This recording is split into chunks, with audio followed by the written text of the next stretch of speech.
What's good, YouTube? Welcome back to Benchmade podcast, where you get all your sports here off the bench. Welcome back, Ep.4. We keeping it pushing. Make sure before we get started, make sure you guys like, comment, and subscribe for me, please. Invite whoever, bring in all the support, subscribe, like, comment. That all suits the algorithm. This week this episode, there ain't really too much to talk about. But we do have a celebration announcement. Preseason is over with. We ain't got to worry about no fake games or not even fake games because the rookies take it serious. We ain't got to worry about who's not playing or who's going to be playing for a few downs, who's not going to be playing, who's going to be getting cut. Unfortunately, some of them rookie boys, they might not see the field ever again. They might be over here posted up on Benchmade with me, talking about what could have been. What could have been records, huh? But yeah, don't have too much to take on it. Just excited for the regular season to start. Regular season for football, NFL is gonna be September 4th, Thursday. Cowboys versus Eagles at 5:20 Pacific time. So like 8:20 Eastern time. Yeah, I mean, don't really got much to say about the game just yet. I want to check out the money line takes for the bets, because once the season starts, we're gonna start implementing bets into this, to the shows and things like that, and go from there. But I mean, if you ask me personally, I'll say I'm fucking with the Eagles. They the reigning champs, 2024-2025 season champs. And they got a lot to prove, man. They got, not a lot to prove as far as talent wise, but just to let us know it wasn't a fluke season. I believe they got this team still to this day to have a back-to-back run. They still got AJ Brown, Devontae Smith, not LaShawn McCoy, with Saquon Barkley, Jalen Hurts, and the defensive line is still young and fresh out there. So on top of the rest of the defense, O-line impeccable. So I think they will definitely have another run. Will they get to the Super Bowl? Who knows? I'll probably be able to determine that by week 3, whether how they win or how they lose. Like if they lose, and it's not like a convincing loss, like it could have been they waited maybe. But I definitely got them to take week 1. It's gonna be interesting to see them against the Cowboys, especially since Cowboys picked up GP during this off season. Y'all know I'm a Steelers fan, and it's unfortunate that we have to let such a talent like that go. But because he's an easily top 10 talented receiver, George Pickens. But he just was a head case in the locker room. They wasn't fucking with his effort, saying he wasn't giving too much effort. But if you ask me, when you playing for a team for 4 years and you ain't got you a quarterback yet, you can't truly show off what you about. I'll be a head case too. But looking forward to that game. Like I said, September 4th coming soon. Right around the corner. So I'm gonna make sure my jerseys is all ironed out, all cleaned and plush. Crack me a bottle of a brewski. Go from there, man. I do want to mention with this preseason wrap up, this guy, quarterback. I've been talking about him highly throughout this whole podcast series. He balled all 3 games, put up numbers all 3 games, touchdowns, poised in the pocket with it, and that's my MVP for preseason, for this year's preseason, excuse me, it will be Jackson Dart. Like I said, I brought him up multiple times. Probably think I'm glazing, probably think I'm a fanboy, but I mean, I just got to give credit where credit is due. Jackson Dart came out poised, collective, strong, sound in the pocket, seeming like he knowing his check downs. I don't think he threw anything flawed. Everything he did was like decisive and on point. He threw for 4 TDs, I want to say. Ran for one. Well, not ran for one. One of them was on the goal line. But, yeah, run for one. But yeah, everything he did this season, this preseason, lets me know that in the future, like, he could be a franchise player. I mean, he could also be a Kenny Pickett. Kenny Pickett balled out preseason and was shit. So everybody was like, what the fuck were we thinking? It could be one of those situations. But I would say Jackson Dart got way more talent than Kenny Pickett, with his legs, quick decisions. His arm is impeccable. He nice with it. And yeah, that's my preseason MVP. Jackson Dart, salute.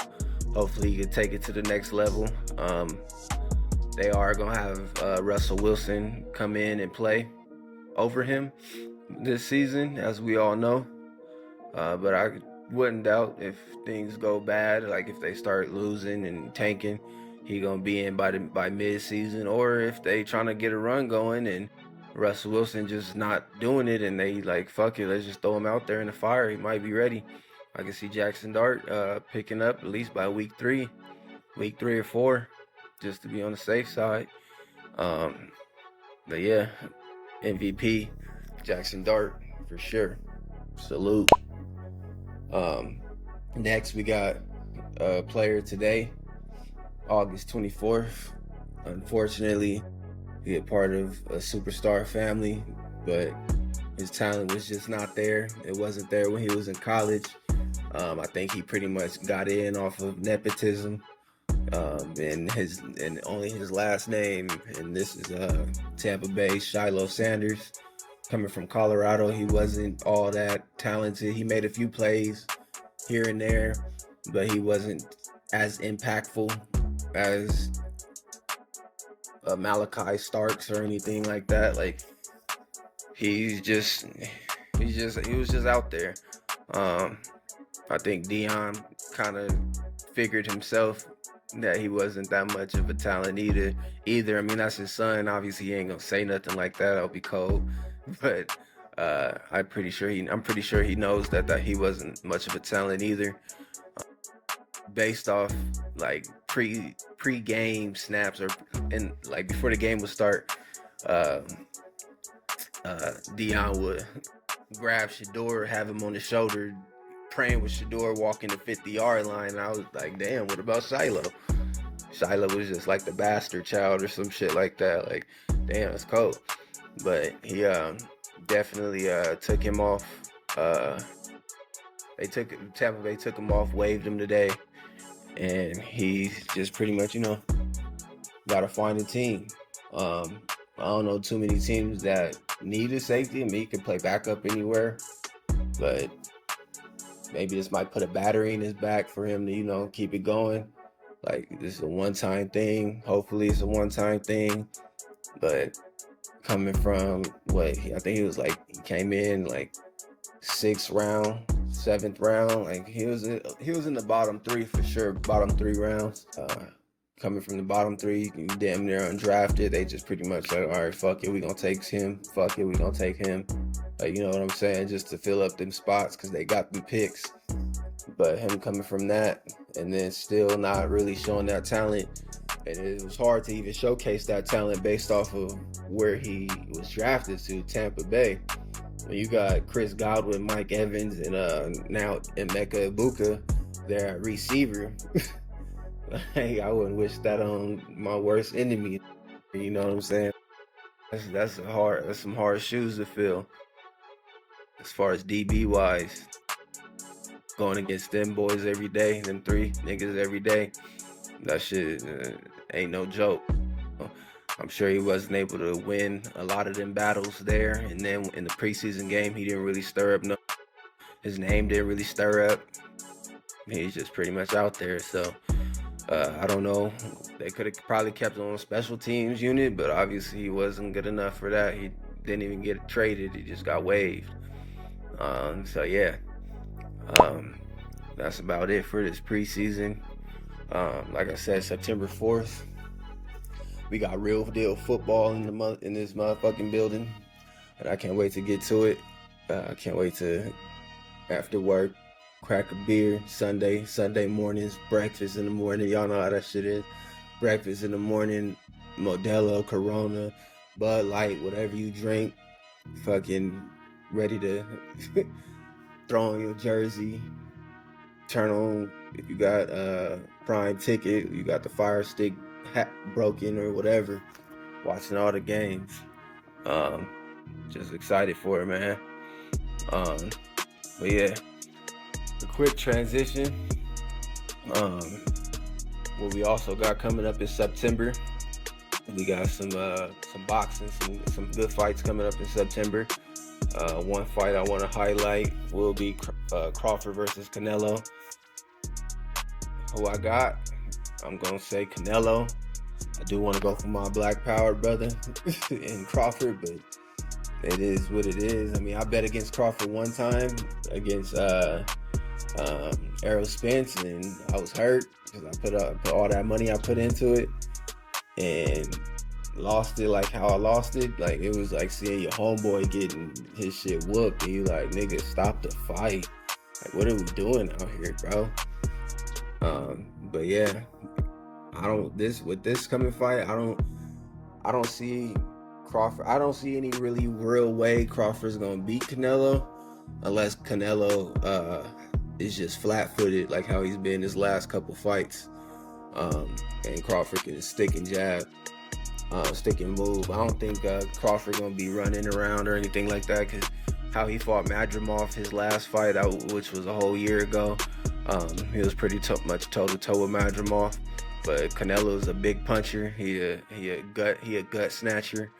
I don't know. If it does go Crawford way, it's gonna be a draw. And the only reason why it would be a draw, why I say that, is just so they can maybe run a trilogy or a back-to-back fight, and whoever wins the second fight, it'll be even bigger. Turkey Al-Sheikh got his hands in it, so whenever Turkey Al-Sheikh has his hands in any of these fights, you got Eminem performing and shit. You got people in the stands getting free cars and raffle tickets and shit, and like all types of shit. So if this one's gonna be big, it's gonna be on Netflix, so everybody get to stream it. I'm sure they'll be willing to like say, all right, fuck it, let's just run this shit back on Netflix again in an even bigger location. This location gonna be Raiders Stadium, Las Vegas, so the betting city of the nation. So it's gonna be cracking. But I got Canelo. I want to see what the odds are with that, just to give me my full determination. But I don't see, like I said, I don't see any way Crawford's gonna come out victorious, and I don't think he's gonna get knocked out. I don't think he's gonna get fucked up. I just think Canelo gonna get way more power shots connected than Crawford, and if Crawford can outbox him, then possibly. But niggas forget Canelo a boxer as well. His last few fights, he was just fighting niggas who just wanted to check, from Jamal Jamel, whichever one on up. Niggas just wanted to check, and they couldn't really show his talents. But yeah, I got Canelo. Put in the chat, or put in the comments, my fault. Put in the comments who y'all believe will win that showdown, and we can go from there. But like I said, I don't really see an outcome where Crawford winning, but don't get me wrong, I'm for my brothers. Hey man, you gotta go with the odds with this fight. I feel like Crawford do got heart to stay in there. That's why I say I don't think he gonna get whooped on, tattooed. But if they throw 30 gut punches apiece, I'm sure Crawford will probably go down on the 20th gut punch, and that's being genuine, or that's being nice. And that's he got heart. But yeah, man. September 14th, Saturday. That should be a good one. Should be a fun one. Then we got an upcoming one with Tank and Jake Paul just announced for November. That's gonna be, I think, November 27th or something like that. I might be wrong. Make sure somebody check me on that. But in November for sure. Tank is coming off a victory with, or not a victory, a draw with Lamont Roach. A lot of people think Tank should have lost that fight. I'm a Tank fan, but I'm gonna admit I think he probably should have lost that fight only based off the knockdown, because he took a knee. Anytime you take a knee, you're supposed to be knocked down a point, and take your point deductions. But when you got superstardom like that and crazy tattoos, and you look cool, you can get away with whatever the fuck you want to get away with. So yeah. I got in this fight, I don't really have a dog in this fight, honestly, because I want to see Tank succeed. I want to see Tank chase greatness. And in his own eyes, he did that. And the fan base of boxing fans, I feel not, because I feel like there's still names he left on the table. I know I was talking to somebody recently. They said there's always going to be names that you leave on the table, like young and up and coming, but the niggas that was in his generation, like up and coming, even though most of them is younger, but they were still around. Like, he could have fought a couple of them, and don't get me wrong, like he bodying half them niggas, or all of them niggas, I should say. But just for the fight fans, at least one or two of them should have been contracts should have been signed. But I mean, he trying to go out, grab him a nice little bag, probably retire off of. I know he has some issues in the background with baby moms and shit, putting him in jail and shit. So this Jake Paul fight, Jake Paul is he's a good promoter. He know how to crunch the numbers. He know how to get them ticket sales. And I mean, it's just gonna be good for entertainment wise. I mean, I'm gonna still tune in. Why not? Why not? I'm gonna tune in. But if you ask me who gonna win, it's an exhibition match, so I think it's just gonna go the distance. They possibly will give it to the Tank. I don't think Jake Paul beating Tank whatsoever, but they'll give it to Tank. But it's gonna go the distance. He not knocking Jake Paul out. They're gonna make sure that it's gonna be another Logan Paul and Mayweather exhibition match for a bag. But yeah, like, is it real? Is it a fight? Is it WWE? Who knows, man. But yeah, man, that's all we got for today, though, for Benchmade podcast. Like I said, football season coming up soon, so we about to get real turned up in this motherfucker. We about to have the bets going, have everything, boxing going, basketball about to come right behind. Hopefully I can get somebody to give us some game on some MLB, so we can turn that up as well. But yeah, appreciate y'all. Like, comment, subscribe if you haven't already. Hit that like button, that comment button, that subscribe button. Like I said, Benchmade.